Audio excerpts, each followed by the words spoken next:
Salut, bonsoir à tous ou bonjour. Pour les vacances, je mets la chaîne en stand-by, les interviews, les analyses, les lives. Oui, bon, voilà, on connaît la chanson, blablabla, ça reviendra prochainement. D'accord.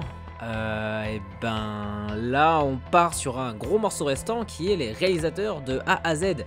Étant donné également que c'est une grosse vidéo, un timecode sera dans la description pour accéder aux réalisateurs de votre choix. Ne me remerciez pas. N'hésitez pas à me dire également en commentaire quels sont vos réalisateurs, réalisatrices préférés. On est prêt, c'est parti. Allez Chico, on met la go. On commence avec l'intégrale Wes Anderson en DVD, dédicacée par l'animatrice qui a bossé sur L'île aux chiens. Il y a tous ces films jusqu'à L'île aux chiens dans Fantastic Mr. Fox, Moonrise Kingdom. L'île aux chiens, dédicacée aussi par l'animatrice de L'île aux chiens. Justement, là je l'ai racheté en Blu-ray parce que je voulais le revoir en meilleure qualité. Donc par rapport à l'autre édition, je pense que je prendrai les Blu-ray en amarré pour les mettre après dans l'édition Wes Anderson. Donc voilà. Grand Budapest Hotel, bon bah voilà, un des meilleurs films de Wes Anderson, dédicacé par Wes Anderson. On passe avec Jean-Jacques Hano avec La Guerre du Feu.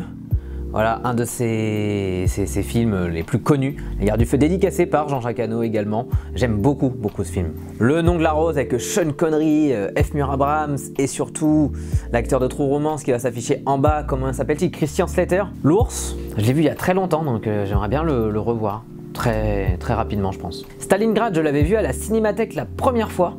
Et j'ai adoré, donc en fait je me suis empressé d'acheter le Blu-ray par la suite. Mais j'aime beaucoup, voilà, ça raconte l'histoire de la prise de Stalingrad avec un casting assez fou. Donc il y a Jude Law, Joseph Fiennes qui est le frère de Ralph Fiennes, Rachel Weisz, Ed Harris qu'on aime beaucoup, j'adore Ed Harris. Et deux frères de Jean-Jacques Hano également aussi. Celui-là je l'ai vu, je crois, je ne l'ai pas revu depuis, depuis très longtemps.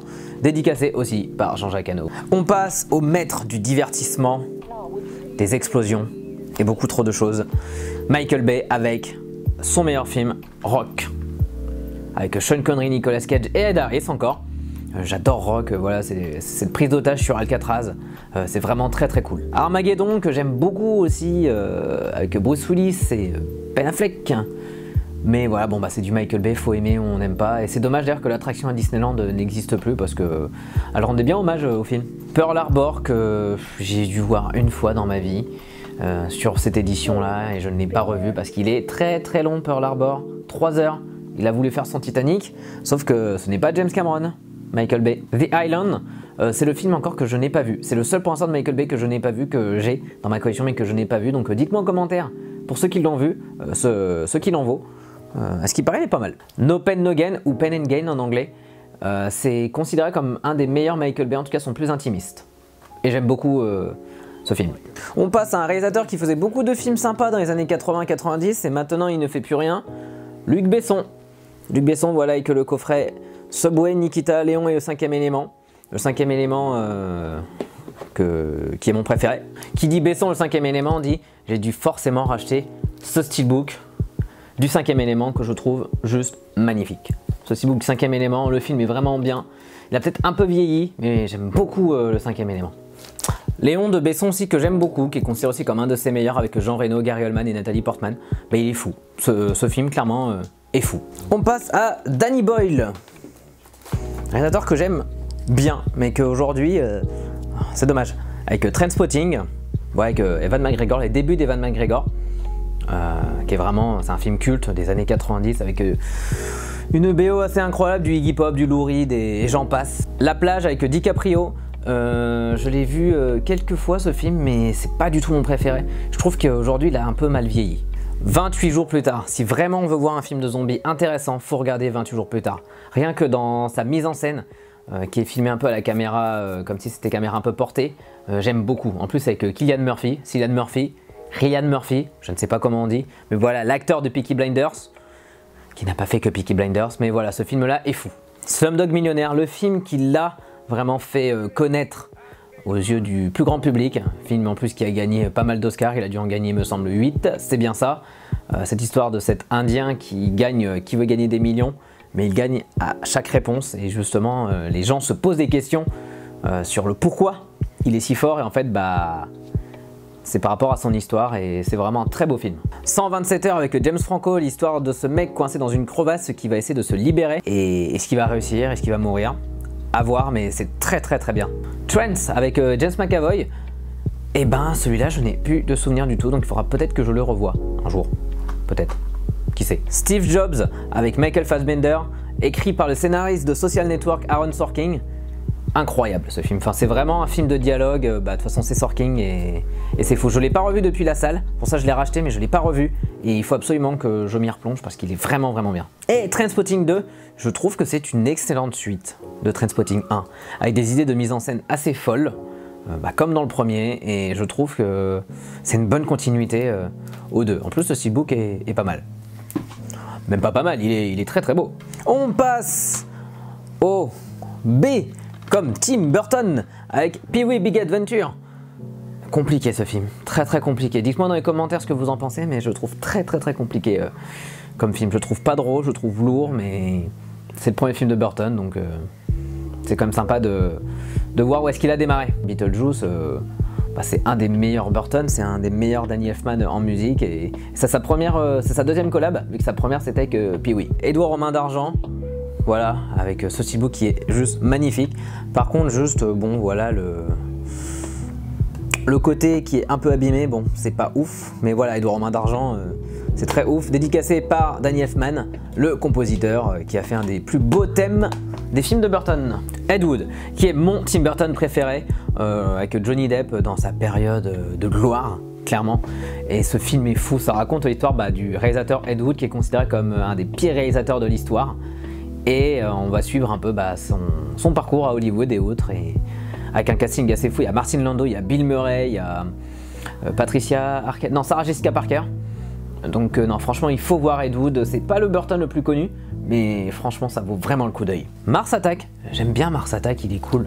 L'édition en plus c'est très simple, mais il est très drôle, et malheureusement il n'a pas marché parce que les gens ont préféré peut-être aller voir Independence Day. C'est ça, c'est Independence Day. C'est pour ça qu'il n'a pas tellement marché, mais je trouve très sympa Mars Attacks. Sleepy Hollow, un des derniers Burton des années 90. Pareil, un Johnny Depp, Christina Ricci, encore un casting incroyable. Big Fish, c'était un des Burton que j'aimais le moins, et maintenant c'est un Burton que j'apprécie de plus en plus. Big Fish, il est très sympa. Il y a Mank Cotillard en plus dedans, Evan McGregor et encore plein d'autres gens. Musique de Danny Elfman qui est très cool. Donc non, Big Fish, très sympa. Charlie la chocolaterie, dédicacé par Danny Elfman le compositeur et Damien Boisseau qui fait la voix de Johnny Depp, donc du Willy Wonka dans le film. Les noces funèbres, découvert pendant le confinement, donc le premier confinement. J'aime beaucoup, j'adore les noces funèbres, c'est vraiment cool. Avec une ambiance justement à la Burton où c'est les morts qui sont très drôles. L'animation, c'est du stop motion, donc c'est magnifique. L'histoire est super intéressante, ça part en plus un peu de zombies, donc c'est très sympa. Et les musiques juste c'est très top. Sweeney Todd, je l'aimais beaucoup quand j'étais plus petit, Sweeney Todd, parce que j'aimais bien Johnny Depp à ce moment-là, vraiment c'était la période parfaite. Je l'ai pas revu depuis, mais j'ai peur que par contre je l'aime moins aujourd'hui. Miss Peregrine et les enfants particuliers avec Eva Green, j'aime beaucoup celui-là. On retrouve vraiment un Burton comme dans les années 90-2000, et j'aime bien Miss Peregrine, l'histoire est très sympathique. C'est pas Danny Elfman par contre à la musique, donc c'est un peu dommage, mais il reste très sympathique. On passe avec notre ami James Cameron avec Abyss. C'est la seule édition qu'on peut trouver. On attend tous l'édition Blu-ray 4K, parce que là c'est une édition DVD, version longue, donc c'est très intéressant de le voir en version longue, mais en 4 tiers. Je sais pas pourquoi ils l'ont fait en 4 tiers, je sais pas. Terminator 2, voilà mon film préféré. En tout cas, il est dans mon top 3.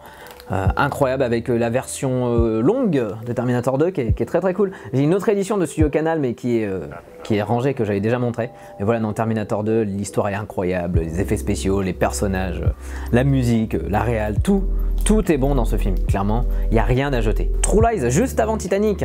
Eh ben c'est pas mal True Lies, je l'ai découvert pareil pendant le premier confinement avec le podcast Confinement, donc n'hésitez pas à aller voir, c'est pas mal. C'est en plus le remake de La Totale de Claude Zidi, donc un film français, donc un film américain remake. Ça c'est pas mal, d'un film français, donc c'est vraiment pas mal. Bon forcément l'action est cool et tout ça, mais c'est vraiment pas son meilleur. Titanic, bon voilà, édition lenticulaire que je trouve magnifique, clairement c'est une édition ouf. Clairement de Titanic, dédicacé par Rob Legato qui fait les effets spéciaux du film, qui a bossé avec Martin Scorsese notamment, qui bosse toujours pour Disney aussi. Mais voilà, c'est une édition que je trouve magnifique pour un film magnifique, donc Donc c'est parfait. Avatar, bien sûr, le dernier film de James Cameron, on attend le deuxième. On espère qu'il sortira très très vite. Dédicacé par Rob Legato qui est concepteur des effets spéciaux et Joe Letteri qui est concepteur des effets visuels. Donc ça vaut vraiment le coup. Et pareil, une édition qui est très jolie. Sauf le derrière là. J'aime pas le derrière. On passe à un de mes réalisateurs préférés, John Carpenter, avec son premier film, Dark Star. Alors c'est un film étudiant qu'il a fait avec le scénariste d'Alien qui s'appelle Dan O'Bannon. Et c'est très, comment dire, expérimental. C'est pas du tout le style de Carpenter qu'il va adopter par la suite, mais c'est à voir, c'est pas mal. Moi je me suis un peu ennuyé devant, mais pourquoi pas. Par contre, Assaut de Carpenter, ça c'est une tuerie. C'est une tuerie parce que c'est son premier film où là vraiment on a le style de Carpenter clairement défini, avec ces espèces de longues focales. En fait, en gros il fait du western, il fait référence à du western, et ça c'est un western urbain. Donc qui se passe dans les années 70, en fait on sait pas trop, où ça se passe, mais des gens se cachent dans un commissariat et un ennemi invisible les encercle, les siège, et ils doivent s'échapper. Et c'est vraiment vraiment incroyable. Avec une séquence de meurtre d'un enfant, voilà, dans un film américain comme ça, c'est très rare, très surprenant. Halloween, la nuit des masques, ou Halloween dans sa version originale, voilà, qui a commencé le mythe de Michael Myers. D'ailleurs, il y a le prochain Halloween qui sort. J'ai un peu hâte, mais non, franchement, chef-d'œuvre de Carpenter, chef-d'œuvre de film d'horreur, ça a lancé tellement de choses sur le slasher à découvrir direct. The Fog, c'est un peu plus minimaliste que Halloween, mais il y a une ambiance qui est vraiment très sympa. Ça fait un peu une ambiance à la Scooby-Doo, que j'aime beaucoup, un peu avec l'ambiance vieux port et tout, j'aime beaucoup. The Thing, un des meilleurs Carpenter existant. Pourtant ça a été tellement un bide quand il est sorti. Il y a plusieurs raisons, c'est parce que les gens n'étaient pas forcément peut-être prêts à voir ce genre de film là, parce que aussi il y a aussi la légende que E.T. était sorti pile à ce moment là, donc, et que les gens préfèrent aller voir un film d'extraterrestre plus gentil. Mais sinon non, The Thing c'est incroyable. Escape from New York ou New York 97 avec Kurt Russell, j'aime beaucoup ce film, cette espèce de film d'anticipation.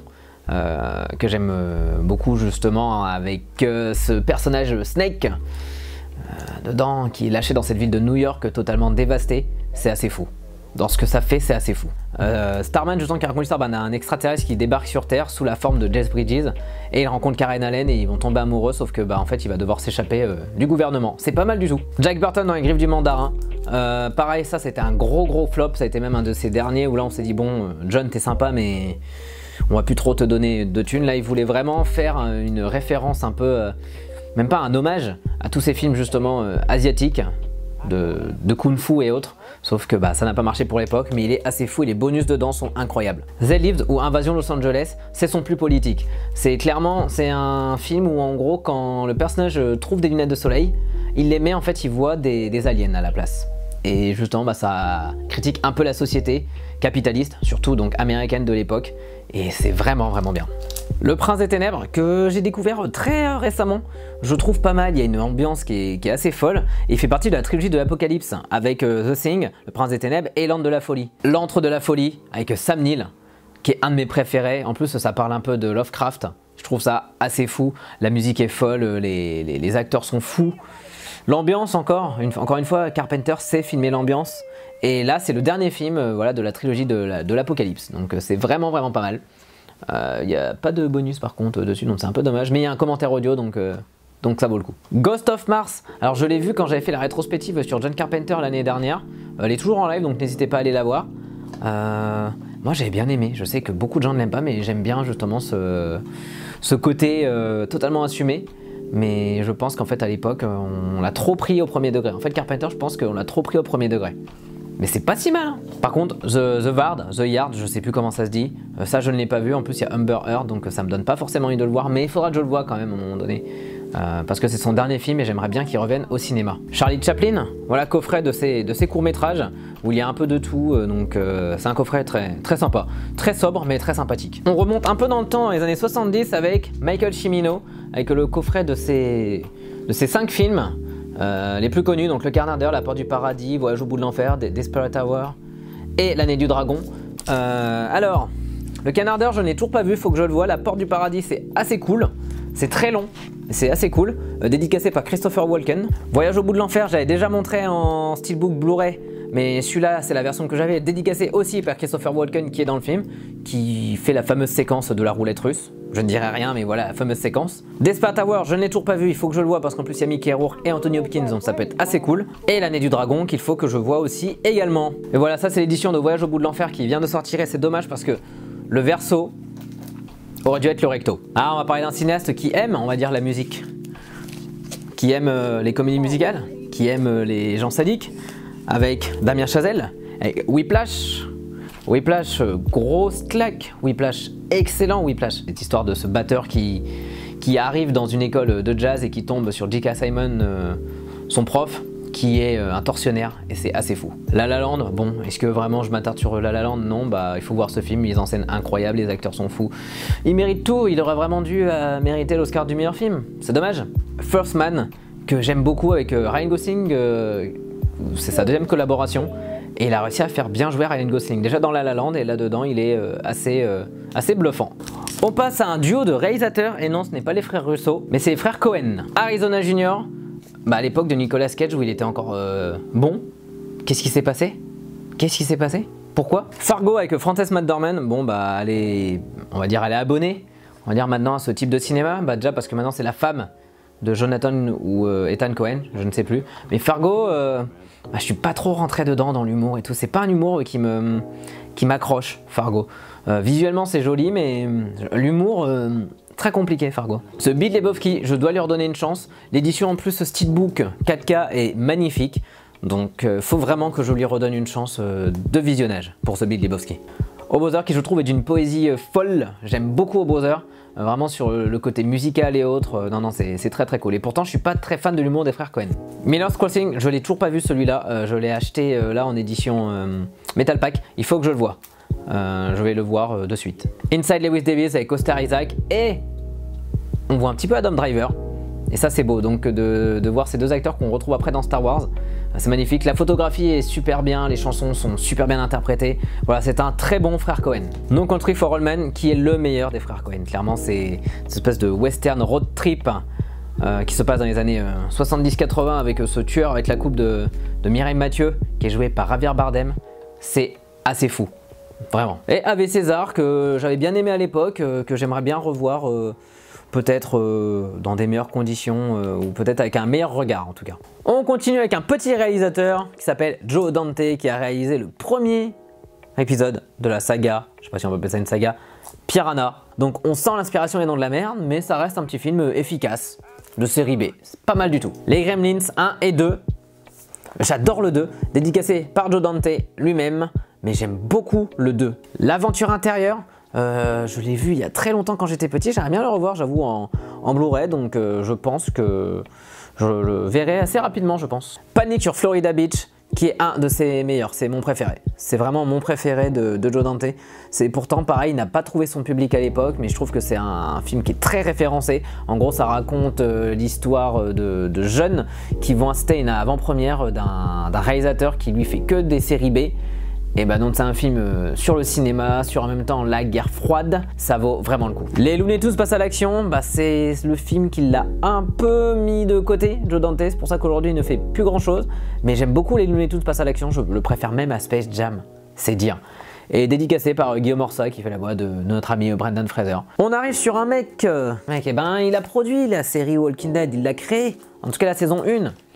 Monsieur Franck Darabont avec Les Évadés.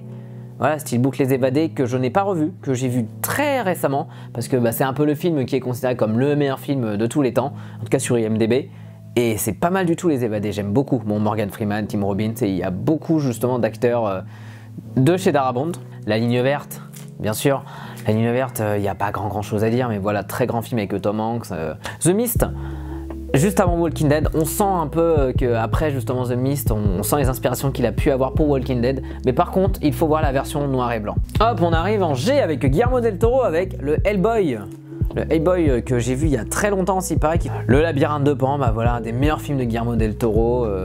Un film qui est très angoissant, qui est en même temps assez drôle, qui est très étrange, et surtout très étrange, le Labyrinthe de Pan. Hellboy 2, il y a une version 4K qui est sortie, donc peut-être qu'un jour je la prendrai, mais Hellboy 2, c'est une suite qui est meilleure que son prédécesseur, beaucoup plus assumée, avec beaucoup plus de budget, donc forcément, on s'en donne à cœur joie. Et puis Ron Perlman, quoi. Pacific Rim, c'est pas trop mal Pacific Rim, mais Les gens en ont fait peut-être un peu trop de Pacific Rim. Mais par contre, l'édition Steelbook, je la trouve magnifique. Crimson Peaks, que j'aime beaucoup. Très très bon Crimson Peaks, très gothique, très violent. Du Guillermo del Toro. La Forme de l'eau, c'est une édition que j'avais vue à la Fnac, celle-là que je trouve magnifique, dédicacée par le compositeur Alexandre Desplat. Voilà, c'est un film qui a gagné l'Oscar en plus en 2017 et qui est un film magnifique, vraiment magnifique de Guillermo del Toro à voir.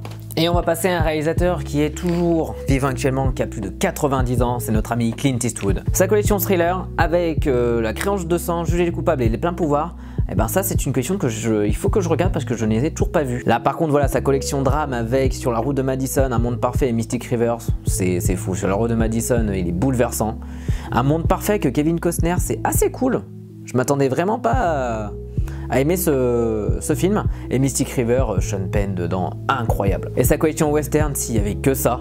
Mais voilà, José Hors-la-Loi, Pale Rider et Impitoyable qui est son meilleur, je trouve, film de western. Il l'a produit et réalisé, c'est ça. Et ben c'est pas trop mal Firefox. À Mystic River, j'aime tellement ce film que je l'ai repris en steelbook, que je trouve clairement magnifique. Voilà, cette séquence-là du film. Elle est déchirante. L'évadé d'Alcatraz, alors c'est pas réalisé par Clint Eastwood, mais vu qu'il fait partie, on va dire, de la collection Clint Eastwood, j'ai préféré le mettre dedans. Bah, ça raconte l'évasion d'Alcatraz, voilà, et que Clint Eastwood inspiré de l'histoire vraie de ceux qui se sont vraiment échappés, et c'est vraiment pas mal. Bird, le biopic de Charlie Parker, avec un Forest Whitaker en forme dans les années 80. C'est un film qui est long, comme le jazz, c'est contemplatif, il faut aimer. C'est spécial, mais vraiment, juste pour la vie de Charlie Parker, c'est assez intéressant. Et j'aimerais bien une édition Blu-ray qui sorte prochainement de ce film. Impitoyable. Et ce film-là a un peu redoré le blason du western dans les années 90 qui était clairement en chute. Space Cowboy, je ne l'ai pas vu. Je l'ai trouvé voilà, à 4 €, je ne l'ai même pas encore déballé. Donc voilà, dites-moi en commentaire si vous l'avez vu. Mais il a l'air intéressant. Million Dollar Baby, qui est un de ses films les plus touchants. Mais voilà, c'est avec ce film-là que j'ai découvert le cinéma de Clint Eastwood en tant que réalisateur. Et clairement, c'est un film qui est bouleversant. Avec Lettre d'Iwo Jima et Mémoire de nos pères. En gros, Lettre d'Iwo Jima, ça raconte l'invasion justement à Iwo Jima, là, mais du point de vue des Japonais. Et là, ça raconte du point de vue des Américains. Grand Torino, que j'aime beaucoup. Qui est un Eastwood que j'ai découvert très jeune mais que j'aime beaucoup, dédicacé par Kyle Eastwood qui est son fiston et qui compose la musique de ce film. L'échange avec Angelina Jolie, pareil c'est un film choc, ça c'est vraiment pas à regarder avec toute la famille, mais c'est un film qu'il faut quand même voir parce que Angelina Jolie dedans est juste incroyable. En gros c'est l'histoire voilà, d'une mère qui perd son fils, on lui ramène son fils mais ce n'est pas le sien. Et on l'a fait passer pour folle. J'avais bien aimé la première fois au cinéma, mais je trouve que j'avais quand même trouvé très long Invictus. C'est pas son meilleur. Mais bon, on a Morgan Freeman et Matt Damon, donc, et ça parle de Nelson Mandela et de l'apartheid. Donc c'est un thème très intéressant, mais le film est juste très long. Par contre, je vous invite à écouter le podcast 2 heures de perdu dessus, qui est juste à mourir de rire. J. Edgar, c'est un DiCaprio qu'on ne pense pas assez, mais qui est un film qui est quand même assez marquant. Jersey Boy, je l'ai toujours pas vu. Celui-là, il faut que je le voie. C'est un film musical, donc forcément, en plus ça se passe dans les années 60, donc ça devrait me plaire. Mais je ne l'ai toujours pas vu, donc voilà, dites-moi dans les commentaires. American Sniper avec Bradley Cooper. Alors c'est un film qui est discutable, mais par contre ses séquences d'action et de tension sont juste incroyables. Sully avec Tom Hanks qui raconte l'histoire de ce pilote qui a réussi à amérir sur le fleuve Hudson. Et après justement il y a un procès autour de ça, donc c'est plus un film de procès. Et ben c'est très touchant, c'est vraiment très cool. Tom Hanks et Aaron Eckhart, franchement, en haut du panier. Le 15h17 pour Paris, qui raconte l'histoire de cet attentat déjoué par les Américains. Bah, c'est le Eastwood qui est sorti là il y a quelques années, c'est pas son meilleur. Il est assez long mais intéressant quand même à voir. Et La Mule qui est son dernier. Là avant son prochain film Cry Macho. Et ben La Mule j'avais bien aimé. Justement, cette histoire de ce vieillard qui transporte de la drogue dans toutes les États-Unis sans se faire attraper. Je trouve ça assez fou. En fait, il joue justement ce rôle du vieillard qui est fatigué, mais on sait très bien que même s'il a 90 ans, Eastwood, il est encore en forme. On va passer à Mister Catastrophe, en tout cas, avec Roland Emmerich, avec Universal Soldier. Avec Universal Soldier qu'il faut que je voie absolument, parce qu'il y a Jean-Claude Van Damme et Dolph Lundgren, et juste pour Jean-Claude Van Damme et Dolph Lundgren, il faut voir ce film. En tout cas, j'espère qu'il est vraiment bien, donc il faut que je le voie. Independence Day, film culte des années 90, avec un début de Will Smith, début de carrière de Will Smith, avec des explosions, des vaisseaux qui sont énormes. c'est très très cool Independence Day. Godzilla, bah quand Roland Emmerich veut faire un peu du Steven Spielberg en faisant du Jurassic Park, bah ça donne Godzilla. The Patriot avec Mel Gibson, c'est pas forcément un film qu'on regarde pour la véracité historique, mais il en reste très divertissant. Le jour d'après, c'est le premier film de Roland Emmerich que j'ai vu en salle, et bah pareil, ça a été une grosse claque à sa sortie, parce que j'avais jamais vu un film comme ça. Il est sorti en 2004, donc je vais avoir 8 ans, et non, c'était vraiment assez incroyable. Il y a en plus un tout jeune Jake Gyllenhaal, et c'est très cool. 2012, c'est celui que je préfère de Roland Emmerich parce que c'est le deuxième que j'ai vu justement de lui. Et juste pour les séquences de destruction, ça vaut vraiment le coup. Après, l'histoire, elle est un peu claquée. Et Independence Day Résurgence, comment dire, bah il y a Jeff Goldblum, voilà. On va passer au F avec un réalisateur qui a à peu près une dizaine de films à son actif, qui ne sort pas des films tout le temps, mais la plupart de ses films sont des chefs-d'œuvre. Avec David Fincher. Le Seven de David Fincher, un de ses premiers films, il me semble que c'est son deuxième, qui est un chef-d'œuvre. Je ne spoilerai pas la fin, mais la fin est une des fins les plus choquantes que j'ai pu voir. Dédicacé par Howard Shore et Darius Khondji, qui est le directeur de la photo de Seven, et ça vaut vraiment le coup parce que la photo est juste incroyable. Oh, petit spoil. The Game, c'est l'édition collector qui est sortie là dernièrement de l'atelier des images, qui est juste magnifique. C'est vraiment un coffret avec pas mal de goodies. Et non, il est magnifique. Fight Club, son film le plus connu, son film le plus apprécié, en tout cas quand on est au lycée. Après, ça reste un film qui a une morale très intéressante, des personnages très bien écrits, Edward Norton, Brad Pitt, Helena Bonham Carter, il y a même Jared Leto dedans, enfin c'est assez ouf.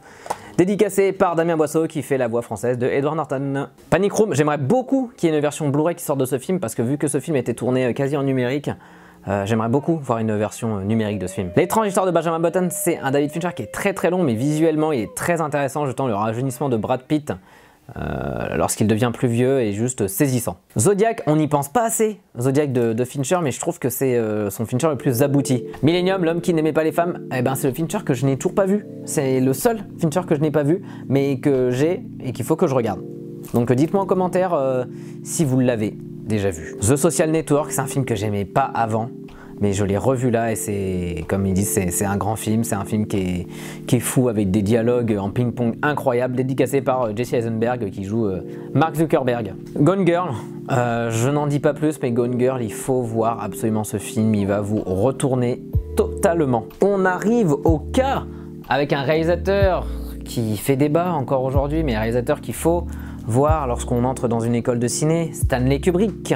Dans Spartacus, voilà, c'est une édition Zavi qui est vraiment pas mal et le film, bah, c'est un péplum assez palpitant, on va dire. C'est pas son meilleur film, clairement, mais il est assez palpitant. Voilà, il faut le voir vraiment, le remettre en contexte dans son époque, parce que sinon il est assez problématique, mais ça reste un très bon film de Kubrick. 2001 Odyssée de l'espace, c'est ce qu'il faut vraiment parler de 2001 Odyssée de l'espace. Bah, c'est un film qu'il faut voir en salle, c'est une expérience, c'est un film qui est long, qui est contemplatif, qui est fascinant, mais il faut le voir absolument en salle. Orange Mécanique est mon Kubrick préféré, parce que je trouve que dedans l'ambiance est incroyable, Malcolm McDowell est fou, les musiques, bah, c'est des musiques classiques, mais en plus un peu remixées au thème de l'époque, enfin c'est fou, ce film est fou. Par contre oui, bien sûr, faut pas le mettre entre toutes les mains, forcément il y a des scènes qui peuvent choquer. Barry Lyndon, ah il est très très long celui-là, mais qu'est-ce qu'il est beau Barry Lyndon, c'est fou, et puis la musique, juste la musique. Shining, il faut voir la version de Shining qui est assez folle. Full Metal Jacket qui est très intéressant, surtout pour sa première partie, le camp d'entraînement. La deuxième partie, je la trouve moins intéressante, mais elle est d'autant plus quand même fascinante, mais la première partie est juste incroyable. Eyes Wide Shut que j'ai découvert dernièrement, grosse claque. Eyes Wide Shut, c'est un film fou, c'est son dernier film, donc il a même pas pu voir le montage final, il a même pas pu voir la réception critique, mais c'est un film qui est juste clairement fascinant. On arrive à du L comme John Landis avec son film American College qui est sorti dernièrement en 4K que j'avais vu à un moment de sa rétrospective. C'est un film en plus avec John Bellucci qui nous a quittés il y a pas mal de temps, avec aussi celui qui joue Mozart, Tom Welch. Et c'est un film, c'est un très bon teen movie. Le Loup-garou de Londres avec une des meilleures transformations de loup-garou. Si vous avez aimé la transformation de loup-garou dans Thriller, bah là-dedans, cette transformation est folle. Il y a une édition qui est sortie Blu-ray 4K, je pense que je vais la prendre. Un fauteuil pour deux, avec les débuts d'Eddie Murphy et d'Anna Aykroyd qu'on ne voit plus, c'est dommage, mais c'est très très cool. Sergio Leone avec Il était une fois la Révolution, que je n'ai pas vu, mais je sais que ça reste voilà, dans cette saga des Il était une fois, il faut que je le vois. La trilogie du dollar, avec Le Bon, la Brute et Truand pour une poignée de dollars et pour quelques dollars de plus, bah ce sont des classiques, il faut les voir. Voilà, avec une petite préférence pour Le Bon, la Brute et le Truand, mais la musique du Pour une poignée de dollars est juste incroyable. Il était une fois dans l'Ouest, édition assez rare à trouver aujourd'hui, que j'avais eu à 12 € sur Zavi. Et c'est un film incroyable avec une séquence de duel mythique. Il était une fois en Amérique, pareil qu'il y a son film Testament à Sergio Leone. Pour voir ce film, en fait, il faudrait que vous preniez 2 RTT, 5 jours de congé, parce qu'en fait, il y a tellement de versions qui existent qu'on ne sait même pas la version définitive du film. Mais en tout cas, la version que j'ai vue, elle durait 4 heures. Donc prenez un RTT, plus un jour de congé, plus des vacances. Là, on va parler d'un réalisateur, d'un artiste, d'un homme vraiment totalement emparé par ses œuvres, monsieur David Lynch, avec Mulholland Drive, Inland Empire, Elephant Man, Une histoire vraie et Sailor et Lula. Il y en a 2 encore que je n'ai pas vu, c'est Inland Empire et Une histoire vraie, qu'il faut que je vois, mais je trouve que Mulholland Drive, il faut que je le revoie, parce que je l'ai beaucoup vu en analyse. Et Elephant Man, je trouve c'est son meilleur. Sailor et Lula reste très sympathique. Et vu que j'aime beaucoup Elephant Man, forcément, l'édition Steelbook 4K d'Elephant Man, j'étais obligé de la prendre. Ça, c'était forcément obligé de la prendre parce que ça reste un film qui est extrêmement touchant, une musique folle, des acteurs fous, John Hurt dedans et Elephant Man avec cette fameuse réplique je ne suis pas un animal, je suis un être humain. Voilà, ça vient de là. C'est un film extrêmement touchant. C'est un classique, un film culte, il faut le voir. M comme Michael Mann avec son Hit. Voilà, film de braquage qui a tellement inspiré le cinéma d'aujourd'hui. Pour ceux qui disent que La Casa des Papel c'est bien, regardez Hit. Si vous voulez voir un bon film de braquage, regardez Hit. Miami Vice, je l'ai vu il y a très longtemps, mais je m'étais un peu ennuyé, donc je vais peut-être leur donner une chance. Collatéral avec un Tom Cruise impérial dedans qui est fou. C'est rare que Tom Cruise joue les méchants, mais quand il joue les méchants, c'est vraiment glaçant. Et Jamie Foxx, toujours à son habitude, Jamie Foxx est très bon. Hacker avec un Chris Hemsworth, pour une fois que Chris Hemsworth ne fait pas du Chris Hemsworth, quand il est très bien dirigé par Michael Mann, forcément ça donne un film comme ça. Je fais une petite parenthèse avec les coffrets Carlotta, sortis dernièrement. The Burb, film de Joe Dante, que je trouve vraiment très cool. Si vous aimez Desperate Housewives, The Burb justement, les banlieusards, c'est vraiment un film que personne ne parle, que beaucoup de gens ont oublié, mais qui est vraiment très cool, très fascinant, avec Carrie Fisher, Tom Hanks, justement sur cette histoire de famille dans une banlieue qui espionne un peu leurs voisins.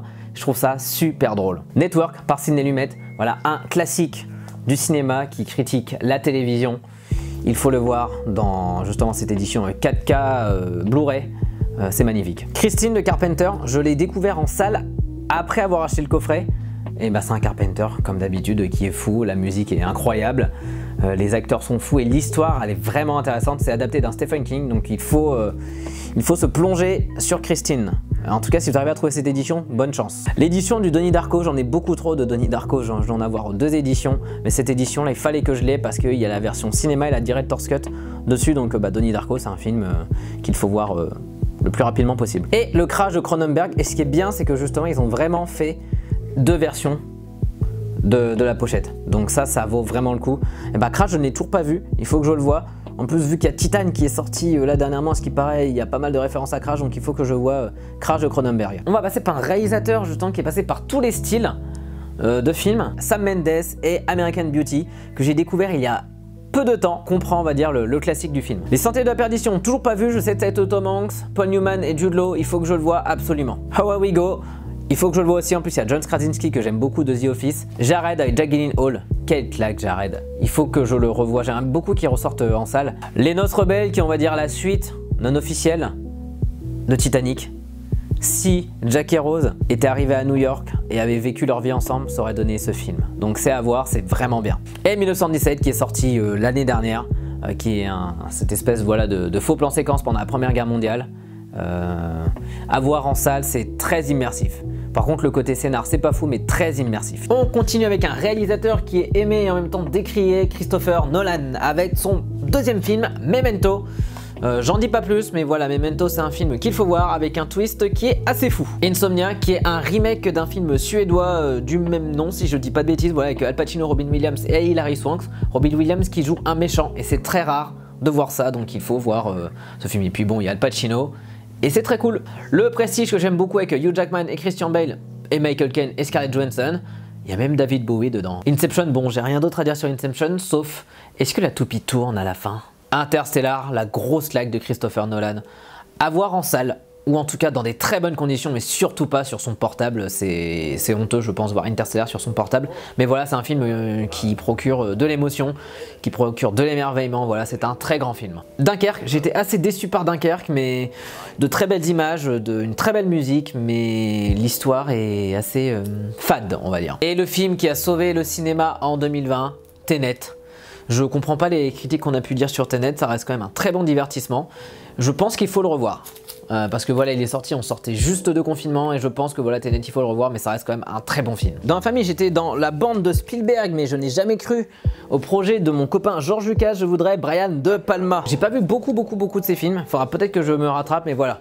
Ça c'était dans son bouquin, voilà, où il y a Phantom of Paradise, Fury, Pulsion, Blowout, Scarface et Body Double, qui sont assez incroyables, dédicacés par Brian De Palma lui-même. Passion, trouvé vraiment pas très cher, je sais pas du tout ce qu'il vaut, donc dites-moi en commentaire ce qu'il vaut, Passion de Brian De Palma. Scarface, remake du Scarface de 1932 avec un Al Pacino totalement fou dedans, écrit par Oliver Stone, et bah, ça reste une édition très jolie. Les Incorruptibles avec un Kevin Costner fou, un Sean Connery et un Robert De Niro en Al Capone assez incroyable, une musique de Morricone dedans qui est très jolie, et c'est une édition voilà steelbook très sympathique également. Et Domino, que je n'ai pas vu également parce que je savais pas que De Palma faisait encore des films aujourd'hui. On m'a conseillé ce Blu-ray, donc je ne sais pas ce qu'il vaut, je l'ai acheté dernièrement, donc pour ceux qui l'ont vu, dites-moi. Bon, on va s'attaquer à un réalisateur assez problématique, il est vrai, mais j'aime bien ces films. Voilà, cette histoire de possession avec justement cette femme enceinte qui accouche peut-être du bébé du diable. Ça on ne sait pas, mais voilà, c'est un film avec une tension qui est palpable. C'est un film à voir, un classique du cinéma. Chinatown, un thriller dans les années 70 avec Jack Nicholson, c'est à voir. Très bizarre comme film, Le Locataire, mais il est très intéressant à voir. C'est un film en plus de sa période française. Et c'est assez intéressant. Tess, film historique que je n'ai toujours pas vu. Il faudra peut-être que je le vois, donc dites-moi en commentaire si vous l'avez vu, Tess. La 9e porte, toujours un thriller, et avec un Johnny Depp en pleine. Le Pianiste avec Adrien Brody, qui est un de ses meilleurs films. Voilà, c'est cette histoire de ce pianiste qui a survécu au camp. Oliver Twist, qui m'a donné envie après de lire le bouquin de Charles Dickens, avec Ben Kingsley, et qui joue Fagin. Ghostwriter avec Evan McGregor et Pierce Brosnan. Voilà, c'est un thriller encore. Il est assez long, je l'avais vu il y a très longtemps, mais il est assez long et je me suis un peu ennuyé devant. Et La Vénus à la fourrure, qui est aussi également très bon, qu'il faut voir. Je n'en dis pas plus, parce que vaut mieux en fait le découvrir sans savoir de quoi le film parle. Mais ça reste un très bon film. Là, on va passer à un réalisateur qu'on aimerait bien plus voir en ce moment dans le paysage cinématographique parce qu'il commence un peu à manquer, il est vrai. C'est Sam Raimi. J'adore le premier Evil Dead. Enfin, ça a lancé en fait un peu cette espèce de vague de cinéma un peu horreur et en même temps comédie. Et Sam Raimi, lui seul, peut faire ce type de film. Evil Dead 2, qui est un remake d'Evil Dead 1, et c'est clairement le meilleur de la trilogie Evil Dead. Dedans, il y a de tout. Il y a de l'humour, il y a de la peur, il y a du gore.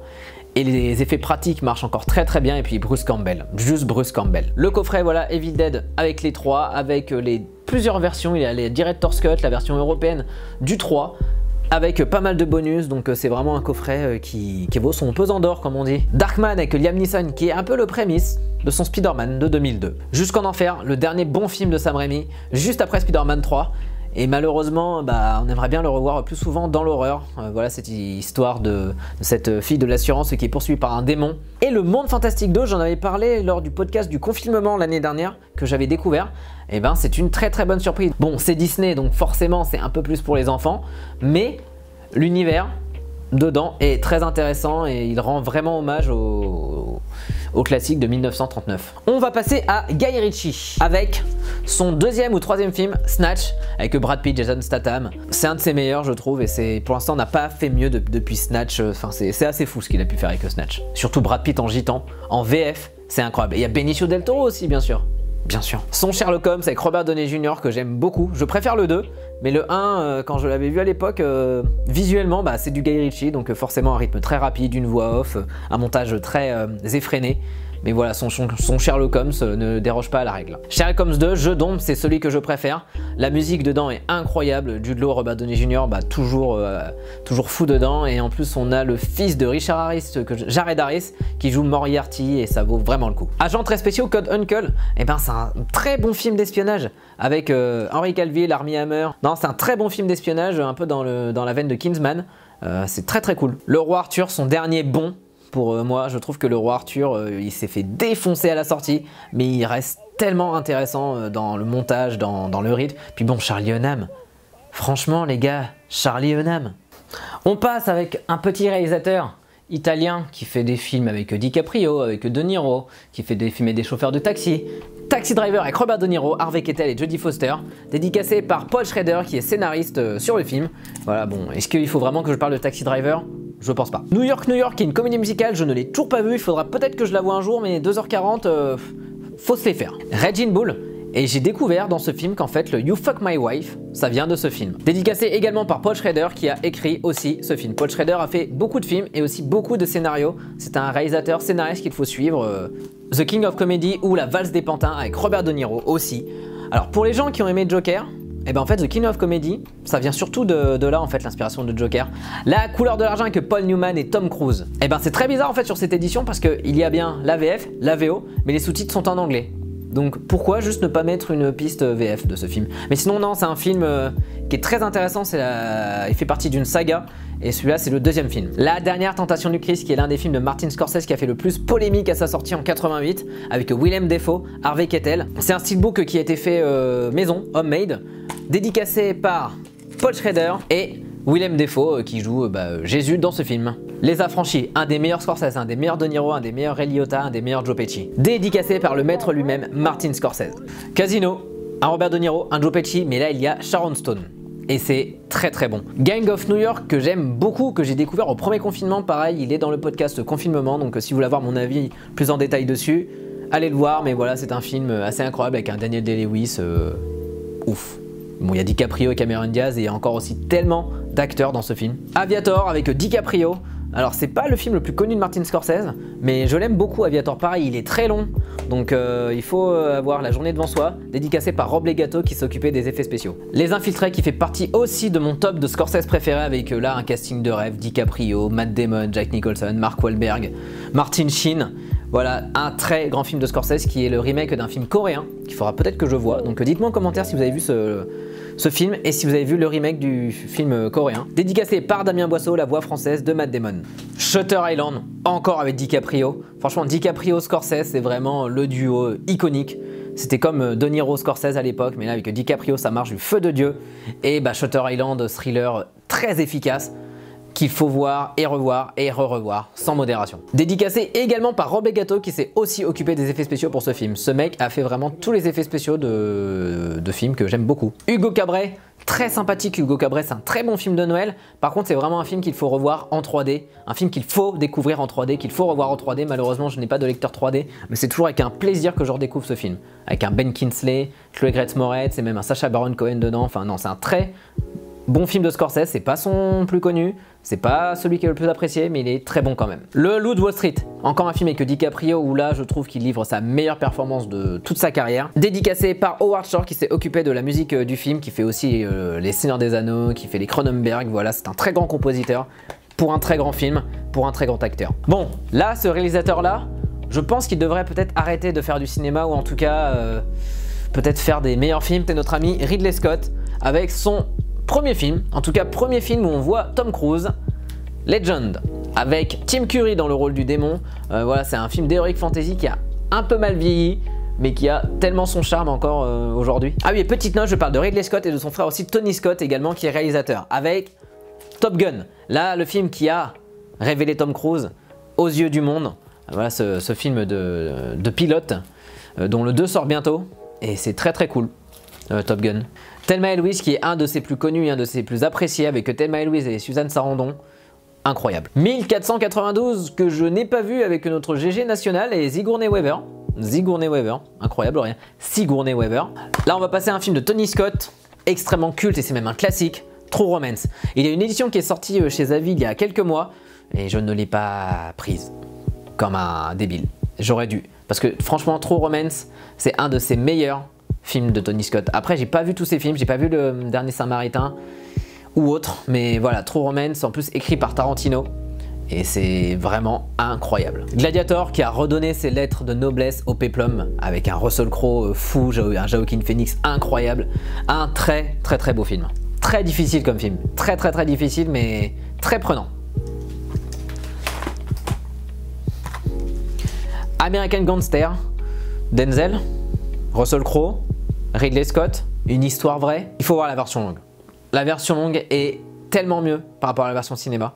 J'en dis pas plus parce que la version longue en dirait beaucoup trop, mais il faut voir ce thriller. Mensonge d'État qui est un des DiCaprio que je n'ai pas vu. L'attaque du métro 123 là, c'est de Tony Scott, toujours Denzel Washington et John Travolta. Je l'ai vu il y a très longtemps, mais c'est un thriller assez efficace justement dans cette attaque du métro avec John Travolta en rôle de terroriste, et c'est vraiment cool. Seul sur Mars là de Ridley Scott, eh ben, il avait sorti Alien Covenant et c'était pas bien.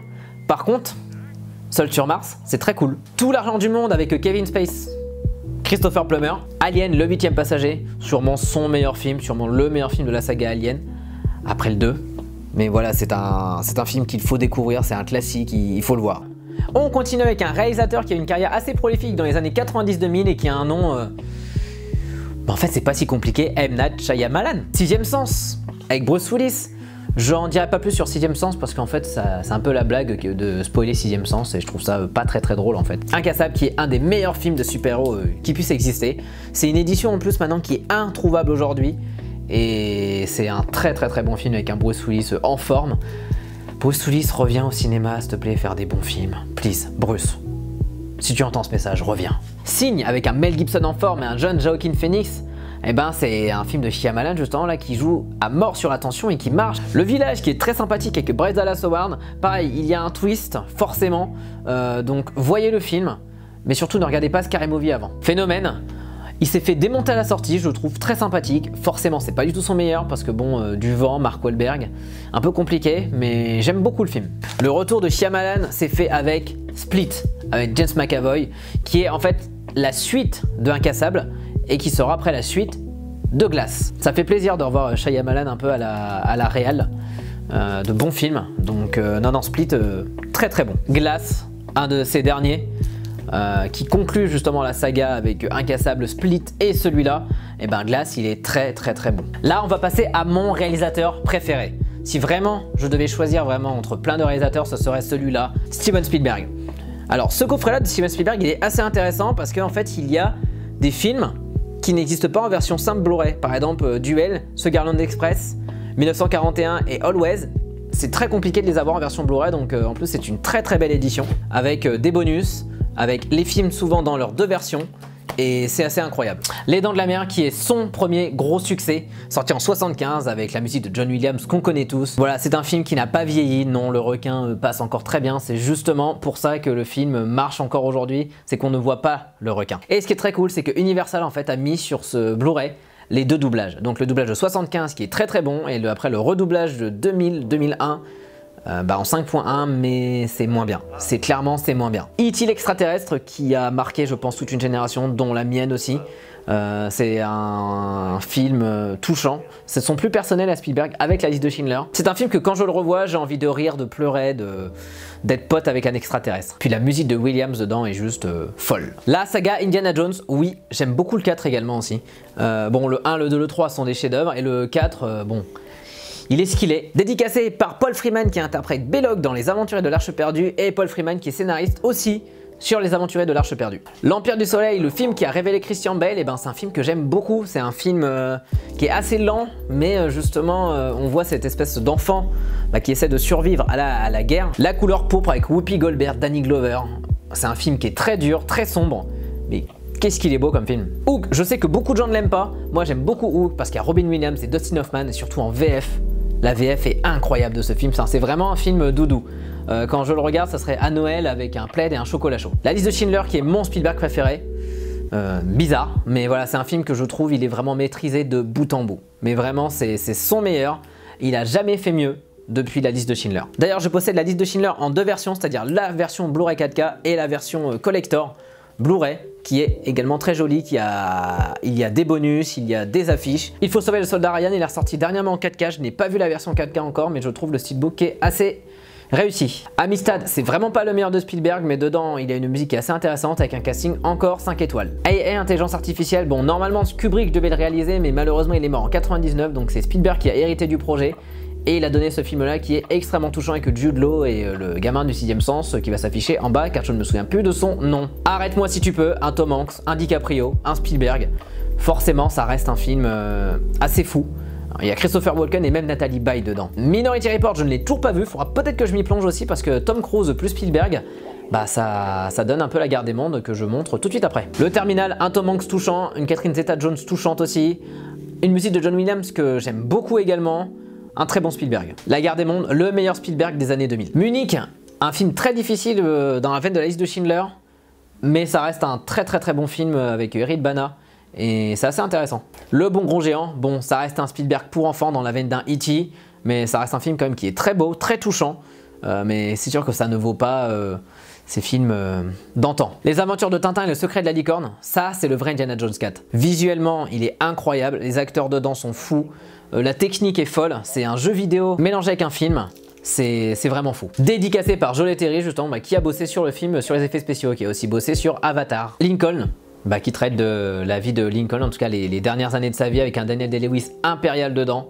C'est un film qui est très long, très contemplatif, mais ça reste un très bon film historique autour de ce sujet assez difficile. Cheval de guerre, il est très touchant, mais c'est pas du tout le Spielberg le plus mémorable. Le pont des espions, assez incroyable avec un Tom Hanks toujours au sommet de son art. Mais voilà, ça reste un Spielberg assez mineur quand même, mais avec des très bonnes scènes, notamment la scène de fin justement sur ce pont de confrontation avec Tom Hanks face aux Russes. Pentagon Paper, encore avec un Tom Hanks et là la grande Meryl Streep. C'est le film qui est sorti juste avant Ready Player One, et il est beaucoup plus intéressant que Ready Player One. Ça raconte voilà l'histoire de ces journalistes du Poste, du journal du Poste, qui ont notamment découvert l'affaire du Watergate et on va suivre justement ces deux journalistes et c'est très intéressant. La reconstitution est assez incroyable. Et son dernier, Ready Player One. Alors je suis pas le plus grand fan de Ready Player One, mais je trouve le film très divertissant, très sympathique. Et en plus je trouve cette édition là de Steelbook est assez jolie. Rencontre du troisième type dans un coffret que je trouve vraiment super drôle, qui s'allume. Ouais, qui fait de la musique, c'est toujours très sympathique. Avec le steelbook à l'intérieur de Rencontre du troisième type que je trouve magnifique. Franchement c'est un film qu'il faut voir avec François Truffaut, Richard Dreyfuss. François Truffaut qui joue un scientifique français, c'est à mourir de rire. Mais en même temps il est très sérieux dedans. Dédicacé par Douglas Trumbull qui s'est occupé des effets spéciaux de ce film notamment. De cette maquette là. On va passer à ce réalisateur qui a été extrêmement prolifique dans les années 80, 90 et 2000 avec Oliver Stone. Avec le coffret Oliver Stone voilà, qui contient quasi tous ces films là, c'est en DVD avec Platoon, Wall Street, Né un 4 juillet, voilà ça reste des très bons films. Les deux coffrets sont dédicacés par Oliver Stone lui-même. Par contre dans ce coffret, ce qui est très bizarre, c'est que il y a marqué Tuerney dessus, mais Tuerney n'existe pas dans ce coffret. Donc Tuerney, où es-tu? The Doors, un de mes Oliver Stone préférés, avec un Val Kilmer dedans, juste impériable, incroyable. Enfin, c'est Jim Morrison, vraiment. On a vraiment l'impression de voir Jim Morrison dédicacé par Oliver Stone lui-même aussi. Platoon, un des meilleurs films de guerre existants. En même temps, Oliver Stone a fait le Vietnam, donc forcément, le sentiment de réalisme est accru. Wall Street avec Michael Douglas, Charlie Sheen, Daryl Hannah. C'est un film qui est extrêmement compliqué je trouve parce que Wall Street c'est pas à mettre entre les mains de tout le monde, mais Michael Douglas est tellement diabolique dedans qu'il en est totalement jouissif. Alexandre que j'ai vu il y a très longtemps, mais voilà un casting quand même assez fou, Colin Farrell, Angelina Jolie, Val Kilmer, voilà du beau monde. Mais le film j'avais trouvé assez long et je sais qu'il y a une version longue qui existe, donc il faudrait que je la voie, donc dites-moi en commentaire si vous l'avez vu. On passe avec un réalisateur qui forcément plaît quasi à tout le monde. Il a des détracteurs, mais beaucoup de gens quand même l'aiment beaucoup. C'est Quentin Tarantino avec son premier film Reservoir Dogs que je trouve incroyable. C'est pas mon préféré de Tarantino, mais Reservoir Dogs, voilà, c'est une édition en plus qui est assez compliquée à trouver. Mais c'est un film qui reste assez incroyable dans ses dialogues. Pulp Fiction, forcément le film culte de Quentin Tarantino. voilà, dans une édition allemande que j'aime pas trop mais que j'avais eu je crois 5 € sur une brocante, donc très sympathique. Dédicacé par Maria de Meridos qui fait Fabienne dans le film, Michel Vignet qui fait la voix de John Travolta dans le film. Alors là je triche un petit peu parce que c'est pas réalisé par Tarantino mais il joue dedans, il a écrit le scénar comme pour True Romance, c'est Une nuit en enfer avec George Clooney, film à voir absolument en VF. Jackie Brown avec un casting incroyable, justement ce film là qui est un hommage à la Blaxploitation.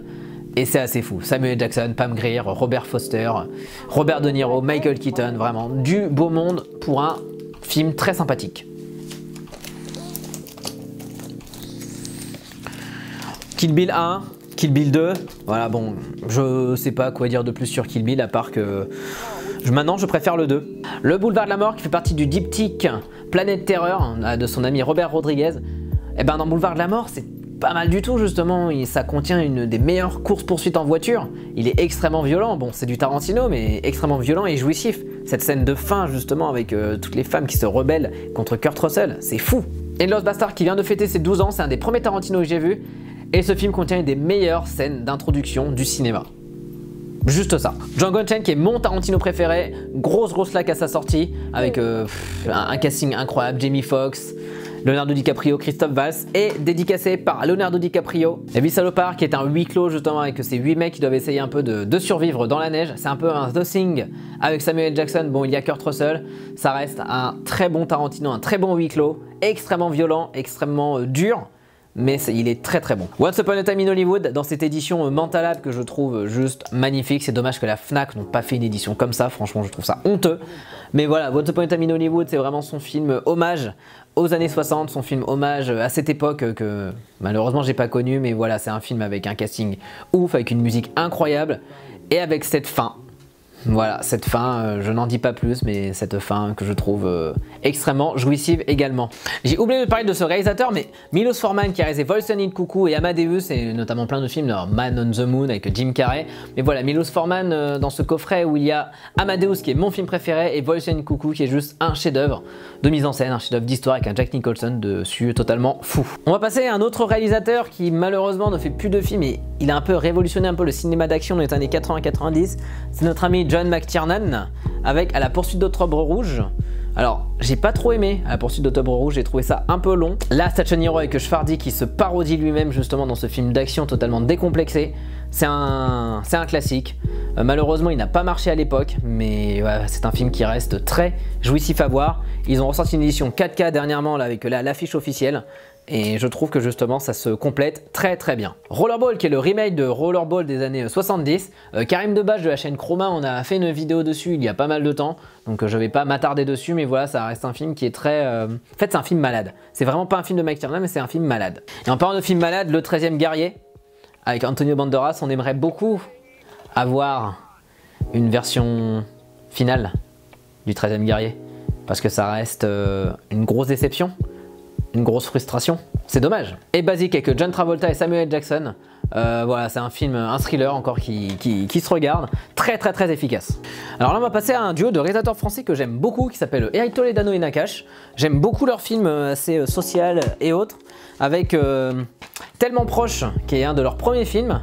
Voilà, bon, il y a Omar Sy, il y a vraiment un peu tout le casting qu'on retrouve par la suite dans Nos Jours Heureux. Et ben c'est un film qui est très sympathique, très touchant. Nos Jours Heureux, qui est un de mes films français préférés, qui est un de mes films de ces réalisateurs-là préférés également. J'adore ce film, enfin, c'est un film que je revois assez souvent parce que c'est un film assez réaliste sur ce qu'il se passe en colo. Dédicacé aussi par Eric Toledano et Olivier Nakache. Intouchable, j'aime beaucoup Intouchable, j'aime beaucoup la tendresse qu'il y a avec ces deux personnages justement, ce jeune de banlieue avec ce vieux riche, j'aime beaucoup. Dédicacé aussi par Toledano et Nakache, j'adore Intouchable. Samba, là il va beaucoup trop dans le mélodramatique. Là, Omar Sy je le trouve assez caricatural, donc il est sympa, il y a Tararim en plus, mais je trouve qu'il aurait pu justement être beaucoup plus simple comme film. Et bien sûr, Le Sens de la Fête, qui est un des derniers films que j'ai vu avec Jean-Pierre Bacry, avant qu'il nous quitte dernièrement là. On va passer à un réalisateur là extrêmement sulfureux, extrêmement polémique. En tout cas à son époque. Aujourd'hui, il est encore en activité. Il a sorti un film là au Festival de Cannes dernièrement. C'est notre ami hollandais Paul Verhoeven. Robocop de Paul Verhoeven. Film extrêmement violent et en fait c'est pas du tout comme un Terminator, c'est pas aussi divertissant qu'un Terminator, c'est extrêmement violent. Donc Robocop, je crois que je l'ai vu beaucoup trop tôt. Robocop. Basic Instinct qui vient de sortir dans une nouvelle édition là, de Studio Canal, dédicacé et approuvé par Paul Verhoeven lui-même. C'est un film qui est extrêmement sulfureux avec Sharon Stone, Michael Douglas, un film qui a fait découvrir Sharon Stone aux yeux du monde et c'est un film, un thriller très efficace. Total Recall avec un Schwarzenegger en forme, un Paul Verhoeven en forme, un très bon film de SF, un très bon film adapté d'un roman de Philippe K. Dick. Et c'est un des meilleurs, je trouve, Verhoeven des années 90. Showgirl, je sais qu'il a fait polémique, il faut que je le voie. Ça va se faire. Starship Trooper que j'ai découvert il y a peu de temps et Starship Trooper c'est le film le plus jouissif par contre de Verhoeven, ça je suis entièrement d'accord. C'est un film extrêmement jouissif, très drôle et qui fait beaucoup réfléchir. Justement, c'est pas juste un film qu'on pourrait qualifier de nanar. Alors là, on va passer à un duo de réalisatrices aujourd'hui qui ont pas mal révolutionné, on va dire, la science-fiction avec un petit film dans les années 90, fin 90, qui s'appelle The Matrix. Il n'a pas vieilli, il marche encore aujourd'hui, donc il faut voir Matrix. En fait, il a tellement donné au cinéma Matrix que ça serait trop compliqué là d'en parler en 5 secondes. Matrix Reloaded, qu'il faut que je revoie. Je l'ai vu il y a très longtemps, Matrix Reloaded, j'en garde pas un souvenir foufou. Et Matrix Revolution que je n'ai toujours pas vu, qu'il faudra peut-être que je vois un jour. Speed Racer, visuellement, c'est vraiment très très cool. Visuellement, ça claque, ça donne quelque chose, Speed Racer. Et on aimerait bien en vrai que les Wachowski reviennent au cinéma avec de nouveaux concepts et pas forcément Matrix 4. Cloud Atlas avec Tom Hanks, alors c'est assez compliqué à le comprendre Cloud Atlas, mais il est magnifique. Jupiter Ascending, c'est un film voilà, qui a été renié, rejeté par tout le monde à l'époque. Il est très très long, il part vraiment cacahuète, mais c'est un film qui est toujours intéressant, c'est une proposition de cinéma, donc quand c'est une proposition, moi je prends. Là on va passer à un réalisateur que lorsqu'il a une idée visuelle, à chaque plan, ça donne un film assez incroyable, avec Edgar Wright et son Shaun of the Dead. Shaun of the Dead, voilà, film parodique, satire de zombies, assez incroyable. Hot Fuzz, qui fait partie de la trilogie Cornetto, donc ça c'est le deuxième film, et Hot Fuzz, je trouve c'est un de ses plus drôles en tout cas. Le dernier bar avant la fin du monde, qui conclut la trilogie Cornetto. Pareil, c'est un film dans tous les cas qui a des idées visuelles, idées narratives assez incroyables. C'est son moins bon, mais il reste toujours très très sympathique. Et puis bon, il y a Martin Freeman, donc oui. Scott Pilgrim vs The World, il s'est fait démonter à la sortie, mais aujourd'hui j'ai l'impression qu'on lui redonne un peu une chance parce que c'est un film qui est très sympathique, Scott Pilgrim. C'est un film qui est généreux, qui prend pas son spectateur pour un con. Baby Driver, que j'aime beaucoup justement, là c'est un film qui joue beaucoup sur le rythme et ça reste vraiment très sympathique, Baby Driver, avec un casting fou, avec Jamie Foxx. Dernier rôle de Kevin Spacey et son rôle est très très bon dedans. Alors là on va passer à un réalisateur qui était pote avec Spielberg dans les années 80. Avec Spielberg ils ont fait tellement de films ensemble. Donc c'était un peu le duo un peu indissociable. C'est Robert Zemeckis avec À la poursuite du diamant vert. Il est sorti dans les années 80, en 84, au moment d'Indiana Jones et le Temple maudit. Donc c'est un peu un ersatz mais ça reste un film très sympathique avec Michael Douglas. Vraiment on se prend dans l'histoire avec ce film. Retour vers le futur. Forcément, produit par Spielberg, réalisé par Zemeckis, forcément c'est un duo assez gagnant, dédicacé par Luc Hamet qui fait la voix française de Marty McFly. De toute façon, est-ce que Retour vers le futur, ça se regarde en VO? Non. La mort voici bien avec Meryl Streep, Bruce Willis et Goldie Hawn, c'est un film qui est très satirique, un film qui est très drôle et un film qui a pas mal révolutionné pas mal de trucs en effets spéciaux, donc c'est un film très sympathique. Forrest Gump, le film de Zemeckis le plus touchant, le Tom Hanks le plus touchant, la musique est incroyable, les acteurs sont fous, effets spéciaux révolutionnaires, voilà, c'est un classique. Seul au monde qui revisite un peu le mix de Robinson Crusoe, je trouve extrêmement touchant dedans, Tom Hanks, c'est assez fou, avec son ballon Wilson, voilà, c'est un classique, un film culte, mais Tom Hanks extrêmement touchant dedans. B-Roll, c'est un film qu'il faut voir en 3D, un film qui n'a pas trouvé son public à l'époque, mais qui reste visuellement incroyable de mise en scène. Allié avec Brad Pitt et Marion Cotillard, j'ai plus trop de souvenirs de ce film. Je me souviens juste j'avais passé une bonne séance, mais je me souviens plus du tout du film. C'est dommage, parce qu'avec un casting comme ça, non, ça ne s'oublie pas. The Walk, c'est vraiment le film qu'il faut voir en 3D. Je l'ai vu en 2D, j'ai une sensation de vertige, mais avec la 3D, c'est vraiment une sensation décuplé. Qui veut la peau de Roger Rabbit, qui est un de mes Zemeckis préférés également, dédicacé par Luc Hamet aussi, qui fait la voix française de Roger Rabbit, la voix de Marty McFly. Et voilà, c'est un film que j'aime beaucoup, qui n'a pas vieilli, et Space Jam devrait en prendre de la graine. On n'a pas trop parlé de réalisateur de films d'horreur, mais Rob Zombie est un réalisateur vraiment qui est à suivre, avec pas mal de films intéressants. Avec voilà, le coffret Rob Zombie avec The Lord of Salem, The Devil Reject, La Maison des Mille Morts, et 31. Lord of Salem, c'est très sympathique. The Devil Reject, est assez incroyable dans ce qu'il propose. Et La Maison des Mille Morts, ça a assez mal vieilli, mais il y a Dwight de The Office, donc forcément, moi ça me va. Alors c'est pas un coffret d'un réalisateur, voilà, c'est Apocalypse Now de Francis Ford Coppola, le steelbook, le Blu-ray et le bouquin qui raconte un peu le tournage du film écrit par sa femme elle-même. Donc voilà, c'est une édition que je trouve assez jolie. Voilà, c'est la fin de cette vidéo et surtout la fin des vidéos collection. Vous pouvez dès maintenant les retrouver toutes dans la playlist qui sera en description. J'espère en tout cas que ça vous a plu, j'ai adoré vous partager tout l'amour que j'ai pour le support physique. Et si la collection s'agrandit, bien sûr, il y aura une suite.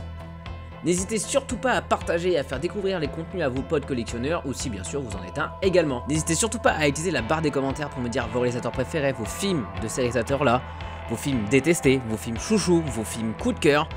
La barre des commentaires est tout à vous. Collectionnez bien et je vous dis à très vite.